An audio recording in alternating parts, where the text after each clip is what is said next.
Padre Taffari, oggi ricorrono 100 anni dell'uccisione di Don Minzoni. Don Minzoni, ricordiamo che ad Agrigento c'è una piazza molto importante. Ecco, parliamo il suo ricordo, quanto è importante ricordare questo momento. È importante perché è stato un sacerdote parroco che quando fu nominato parroco di Argenta si diede molto da fare sia per i contadini sia per i giovani, con l'istituzione di un gruppo scout che è molto numeroso, sia anche per la difesa dei diritti che il fascismo calpestava con la sua ideologia e con il suo agire. E difatti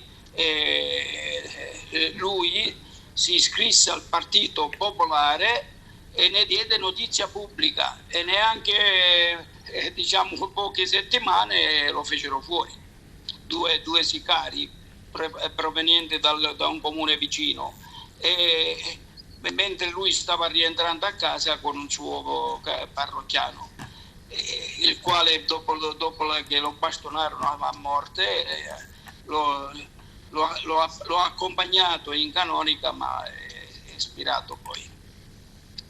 E penso che l'arcivescovo, allora Monsignor Peruzzo, nel fare cambiare, si è d'accordo sicuramente con l'amministrazione comunale, il nome della piazza, sostituendo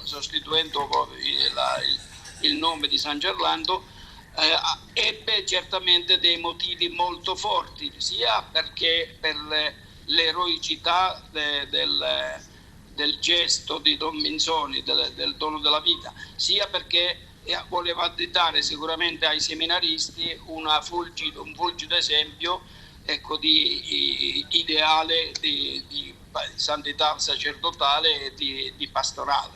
Dispiace molto il silenzio in questo centenario di tutte le istituzioni. Don Carmelo Pegione in un articolo stamattina ne evidenzia dolorosamente questo silenzio. Va bene, anche se qualcuno, direi di tutta ignoranza, dice lo stanno festeggiando il capo dello Stato con il presidente della CEI, quindi non c'è bisogno di commemorarlo qui ad Agrigento. È come dire, siccome il 4 novembre o il 2 di giugno la Repubblica o la benemerenza delle nostre forze armate la celebra a Roma, allora in tutte le altre città non c'è bisogno di corona ai caduti e non c'è bisogno di commemorare nessuno.